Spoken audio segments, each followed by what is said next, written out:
आज हम पढ़ने जा रहे हैं बहुपद। बहुपद बहुपद में हम पढ़ेंगे द्विघात बहुपद। द्विघात बहुपद द्विघात बहुपदों में हमारे पास में जो मूल समीकरण होगा, मूल रूप द्विघात समीकरण का या द्विघात बहुपद का, द्विघात बहुपद या फिर द्विघात समीकरण, द्विघात समीकरण। देखिएगा, द्विघात बहुपद का जो मूल रूप होता है, या इस मूल रूप को आप ऐसे भी कह सकते हो कि व्यापक रूप। कौन सा रूप? व्यापक रूप।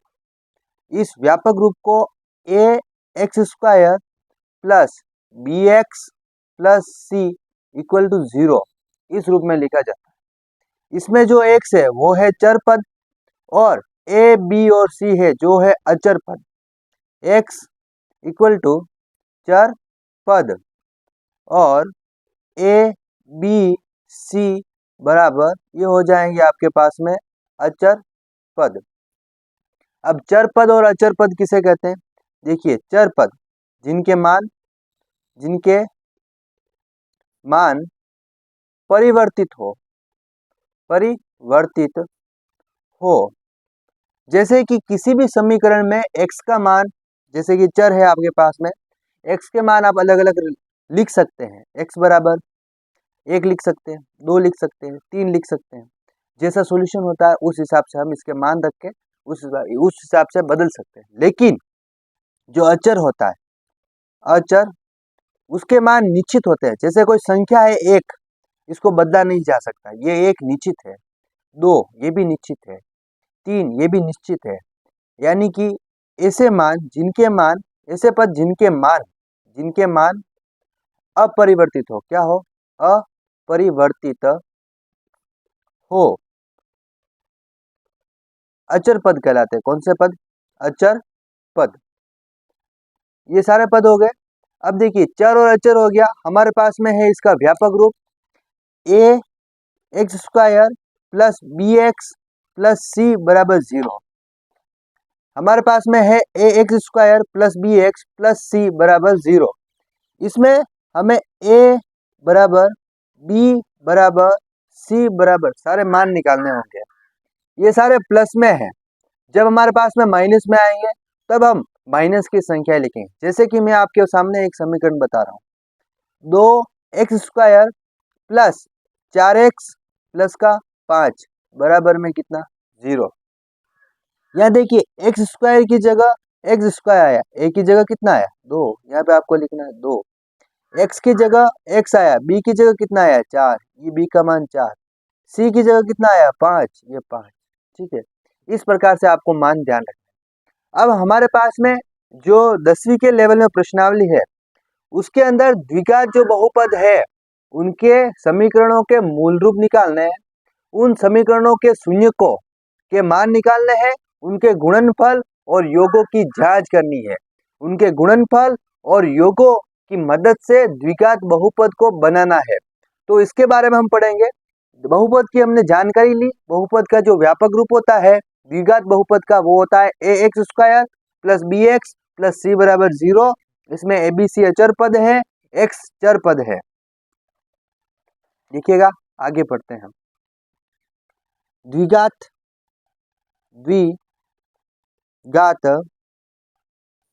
बहुपद, द्विघात बहुपद में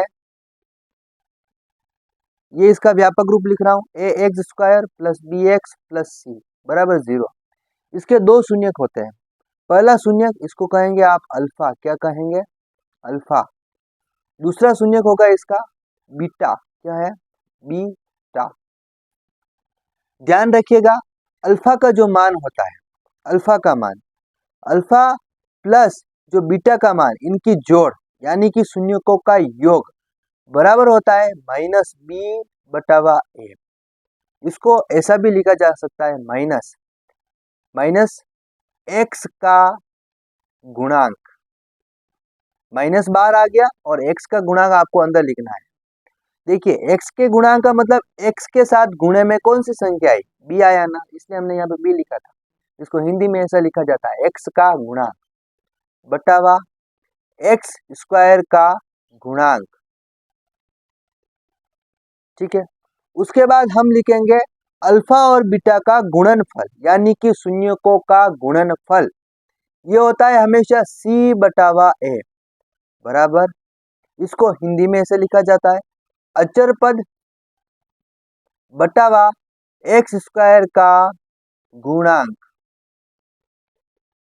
सुनिएगा ध्यान से, यहाँ पे हमारे पास में C/A जब भी लिखेंगे तो अल्फा और बीटा का गुणा, अल्फा प्लस बीटा होगा -B/A। अब हमारे पास में सवाल करने से पहले हम कुछ उदाहरण करेंगे जो एग्जाम की दृष्टि से बहुत ही महत्वपूर्ण है। ठीक है, तो सबसे पहले उदाहरण नंबर हम कर रहे हैं 2। हमारे पास में उदाहरण है एक्स स्क्वायर। उदाहरण नंबर 2 हमारे पास में उदाहरण है x square plus 7x plus 10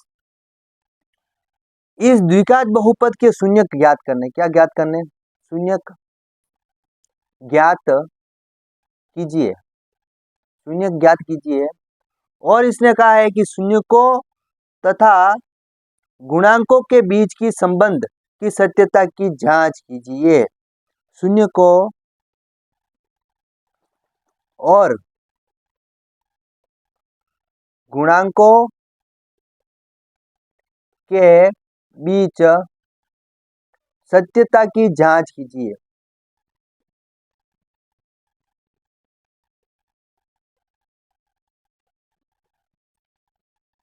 देखिए, ये जो आपका प्रश्न है, इस प्रश्न को करने से पहले आपको मैंने बताया था यहाँ पे जो द्विघात बहुपद होता है उसके चरों को अल्फा प्लस बीटा के रूप में -B/A, अल्फा और बीटा के रूप में C/A लिखते हैं। ये इनके गुणांकों के बीच में संबंध है। अल्फा और बीटा को जोड़ोगे तो माइनस में x का गुणांक बटा एक्स स्क्वायर का गुणांक के बराबर आएगा। अल्फा और बीटा का गुणा करोगे तब अचर पद बटा एक्स स्क्वायर का गुणांक आएगा। ध्यान से देखिएगा यहाँ पे आप, हम यहाँ पे इसकी सत्यता की जांच करने वाले हैं। हमें लिखना है यहाँ पे दिया गया बहुपद। क्या लिखेंगे? दिया गया बहुपद। सबसे पहले लिखना है आपको x square plus 7x plus 10, जो आपको बहुपद ऊपर दे रखा है, x square plus 7x plus का 10। ध्यान रखिएगा यहाँ पे हम लिखेंगे व्यापक रूप ax square plus bx plus c बराबर 0 से तुलना करने पर। ये लिखने के बाद देखिए एक्स स्क्वायर की जगह एक्स स्क्वायर, ए की जगह कुछ आया क्या? कुछ नहीं आया, तो ए का मान कुछ नहीं आया तो कितना हुआ? 1। एक्स की जगह एक्स, बी की जगह कितना आया? 7, बी बराबर 7। सी की जगह क्या आया? 10, सी बराबर 10। अब देखिए इसके सबसे पहले आपको निकालने हैं शून्यक, उसके बाद आपको निकालने हैं इसके गुणांकों के बीच में संबंध। शून्यकों को निकालने के 2 तरीके हैं। एक है आपके पास में द्विघात बहुपद का आप गुणनखंडन विधि से शून्यक निकालिए। दूसरा तरीका है आपके पास में शून्यक निकालने का श्रीधराचार्य सूत्र का उपयोग करके। देखिएगा यहाँ पे द्विघात जो बहुपद है आपके पास में उसको गुणनखंडन विधि से हल करते हैं। एक्स स्क्वायर प्लस, मैं लिख रहा हूँ यहाँ पे 10 प्लस में। इस विधि में क्या होता है कि एक्स स्क्वायर का एक्स स्क्वायर लिखा, 10 का हमने 10 लिखा। 10 लिखने के बाद में आपको ये जो बीच का पद है 7x, कितना? 7x, इस 7x के ऐसे 2 टुकड़े करने हैं जिनका गुणा करने पर, यानी कि जो आपके पास में x का गुणांक है 1 और 10 का गुणा करोगे कितने आएंगे? यहाँ पे मैं रफ में लिख रहा हूँ का, ये रफ वाला इलाका, ठीक है, ये रफ वाला इलाका। ये 1 और इस 10 का गुणा किया कितना आया? 10। ठीक है, हमेशा इसके आगे वाली संख्या का इस संख्या से गुणा करने पर कितना आया? 10। जो भी संख्या होगी उसका गुणा करेंगे। फिर इस बीच वाली ये जो 7x है इसके ऐसे दो टुकड़े करेंगे कि उनका गुणा करने पर तो 10 आए, और जोड़े या घटाए, क्या करें, जोड़े या घटाए तो इसका मान कितना आना चाहिए, 7x। हमारे पास में ऐसे दो टुकड़े हैं, 5x और प्लस का 2x, कितना, 5x 2x। 5 और 2 का गुणा करो, 10 आया। 5 और 2 को जोड़ो, 7x आ रहा है। Okay, complete. अब हमारे पास में पूरा एक व्यापक रूप में समीकरण है। यहाँ पे मैं या फिर का चिन्ह लगा रहा हूँ, यहाँ पे आपको बराबर में 0 लिखना है। कितना लिखना है, 0, क्योंकि हम तुलना किससे कर रहे हैं, व्यापक रूप से। व्यापक रूप में A X square plus B X plus C बराबर कितना होता है, 0 होता है। अब आप ध्यान से देखिए, यहाँ पे मैं दो दो की जोड़ियां बना रहा हूँ, एक जोड़ी और दूसरी जोड़ी। पहली जोड़ी दोनों में x है, मैं यहाँ पे x को कॉमन ले रहा हूँ, उभयनिष्ठ। क्या ले रहा हूँ, उभयनिष्ठ। तो आपको यहाँ पे लिखना है उभयनिष्ठ लेने पर। देखिए x को आपने उभयनिष्ठ लिया, यहाँ से x बार आया, x की घात 2 थी, यानी कि x गुणा x था, एक x बार आ रहा है, यानी कि गुणे में एक x बच रहा है। प्लस का प्लस, गुणे से 5x में से x बार आ गया, गुणे से 5 बचा, प्लस का प्लस। इस जोड़ी में दोनों ही 2 के पाड़े में आते, मैं 2 को कॉमन ले रहा, 2 को उभयनिष्ठ लिया तो x बचा, प्लस 2 के बारे में 10 कितनी बार, 5 बार, बराबर में कितना, 0। हमारे पास में देखिए x plus 5 plus 2 x plus 5 आया। x प्लस 5 और x प्लस 5 को कॉमन लीजिए, x प्लस 5 को कॉमन लिया, x प्लस 5 बाहर आ गया, x बचा, x प्लस 5 बाहर आ गया, प्लस का 2 बचा, बराबर में 0। या फिर आप ऐसे भी लिख सकते हैं इसको, x प्लस 5 और x प्लस 5 दोनों सेम चीजें आ रही हैं।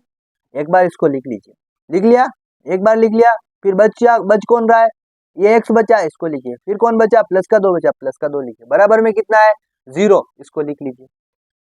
अब यहाँ पे आप तुलना करिए, एक बार लिखिए x प्लस 5 बराबर 0, x बराबर प्लस का 5 उस तरफ गया तो 0 माइनस का 5, तो x बराबर माइनस का 5, एक शून्य तो आया आपके पास में माइनस का 5। दूसरा शून्य आ जाएगा, x प्लस 2 बराबर 0 लिखना है, एक बार x प्लस 5 लिखा, एक बार x प्लस 2 बराबर 0, x बराबर प्लस का 2 उस तरफ गया तो 0 माइनस 2, x बराबर माइनस का 2। नेक्स्ट देखिए, यहाँ पे आप बोल दीजिए अल्फा बराबर -5 और बीटा बराबर माइनस का 2, ये आपको लिखना है। चाहे आप अल्फा -2 को मान सकते हो, चाहे आप बीटा -5 को मान सकते हो, ऐसी कोई प्रॉब्लम वाली बात इसमें नहीं रहती है। अल्फा किसी एक को मान लीजिए, बीटा किसी एक को मान लीजिए। मैंने अल्फा यहाँ पे -5 और बीटा -2 को माना है। हमारे पास में आ चुके हैं शून्यक। अब हम इन शून्यकों की जांच करने वाले हैं, ठीक है।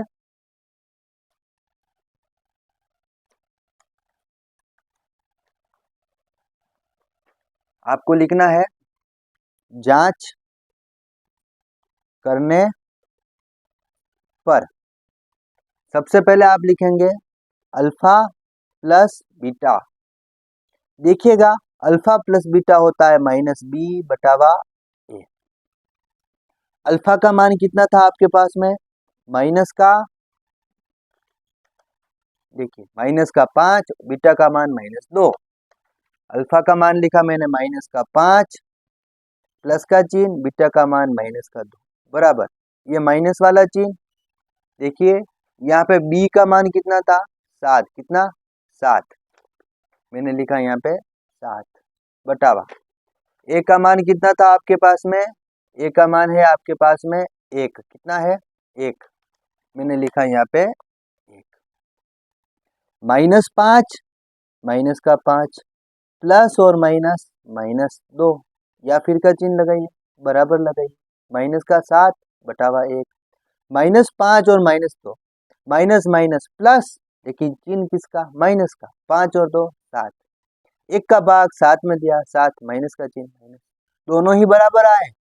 यहाँ पे लिखनी है आपको जांच हुई, ठीक है। अब आप लिखेंगे अल्फा और बीटा गुणे वाली जांच। लिखा आपने अल्फा गुणा बीटा बराबर c/a। देखिएगा अल्फा का मान है आपके पास में -5, बीटा का मान है आपके पास में -2, दोनों के बीच में कोई चिन्ह नहीं, गुणे का चिन्ह बराबर। सी का मान कितना था आपके पास में? सी का मान है आपके पास में 10 और आपके पास में ए का मान कितना है? 1। सी का मान आपने लिखा 10, सी का मान 10, ए का मान कितना? 1। 5 का गुणा 2 से हुआ, गुणे में 10 हुआ। माइनस और माइनस का जब गुणा होता है प्लस का चिन्ह हो जाता है, या फिर का चिन्ह लगे, बराबर लगाइए। 1 का भाग 10 में क्या? 10। दोनों ही 10 10, वो भी प्लस के। यहाँ पे क्या हुई? जांच हुई। ठीक है, तो आप लिखेंगे यहाँ पे सत्यता की जांच हुई। देखिए जांच हुई 2 बार मत लिखिएगा, सिर्फ आपको लिखना लास्ट में सत्यता की जांच हुई। ठीक है, कंप्लीट। अब हम करेंगे नेक्स्ट दूसरा प्रश्न नेक्स्ट वीडियो में। धन्यवाद।